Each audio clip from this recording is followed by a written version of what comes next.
Okay. So let's continue reading Joshua. Okay. I think I might just read 2 chapters today, but we're going to first start off with the summary. So, Joshua is Moses' successor who leads the people into the promised land. The people conquered Canaan under his leadership, and the land is divided among the 12 tribes of Israel. Joshua chapter 4.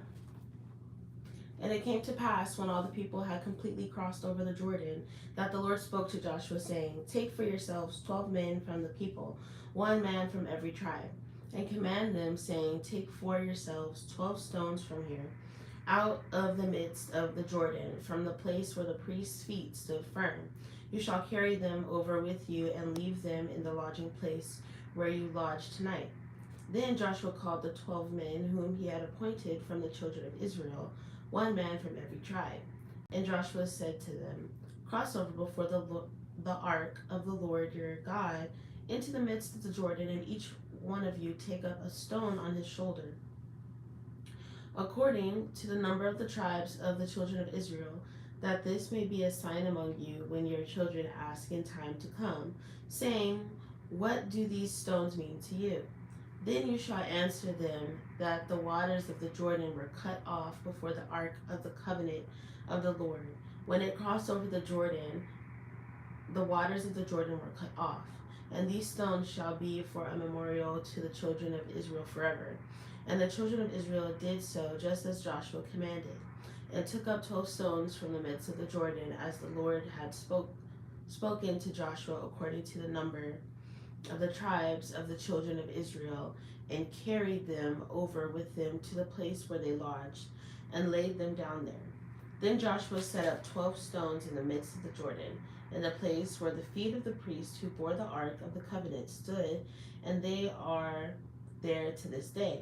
So the priests who bore the ark stood in the midst of the Jordan until everything was finished, that the Lord had commanded Joshua to speak to the people, according to all that Moses had commanded Joshua, and the people hurried and crossed over. Then it came to pass, when all the people had completely crossed over, that the ark of the Lord and the priests crossed over in the presence of the people. And the men of Reuben, the men of Gad, and the half of the tribe of Manasseh crossed over armed before the children of Israel, as Moses had spoken to them.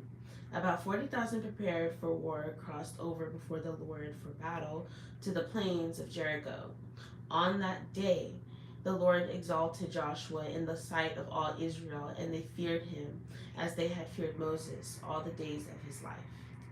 Then the Lord spoke to Joshua, saying, Command the priests who bear the ark of the testimony to come up from the Jordan. Joshua therefore commanded the priests, saying, Come up from the Jordan. And it came to pass, when the priests who bore the ark of the covenant of the Lord had come from the midst of the Jordan, and the soles of the priests' feet touched the dry land, and the waters of the Jordan returned to their place and overflowed all its banks as before.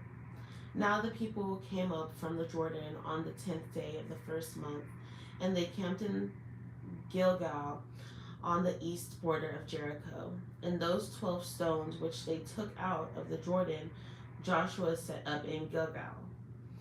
Then he spoke to the children of Israel, saying, When your children ask their fathers in time to come, saying, What are these stones? Then you shall let your children know, saying, Israel crossed over this Jordan on dry land.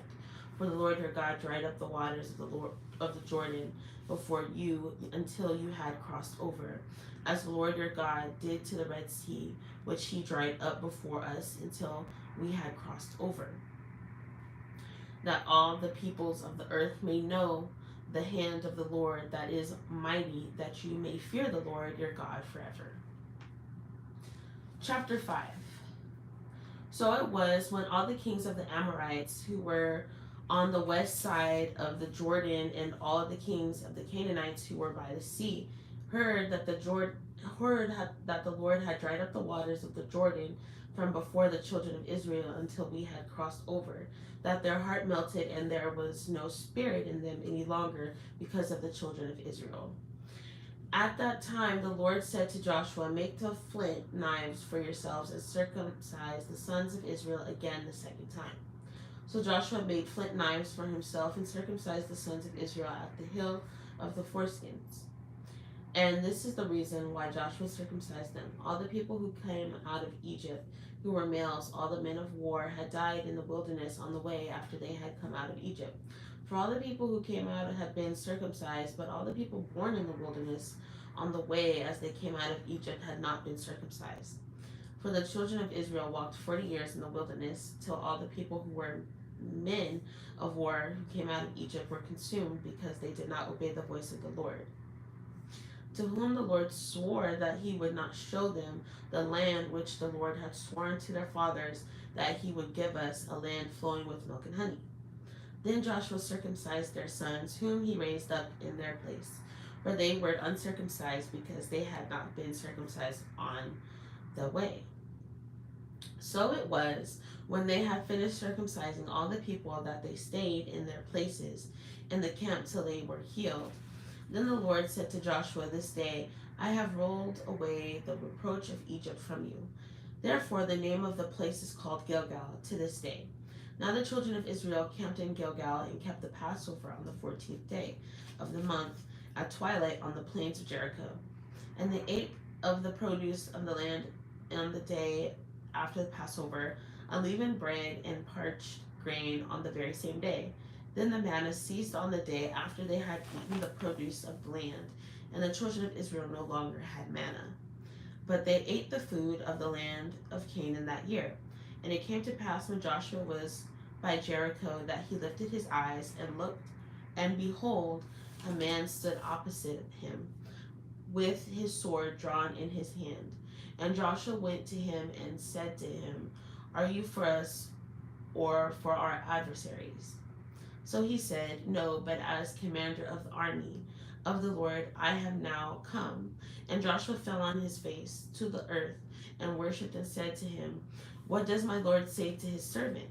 Then the commander of the Lord army said to Joshua, "Take your sandal off your foot, for the place where you stand is holy." And Joshua did so. Okay, so that was it for today. Let me go ahead and read the summary of Joshua, and then we'll be done. Joshua is Moses' successor, who leads the people into the promised land. The people conquer Canaan under his leadership, and the land is divided among the 12 tribes of Israel. So I will see y'all next time to continue reading the book of Joshua.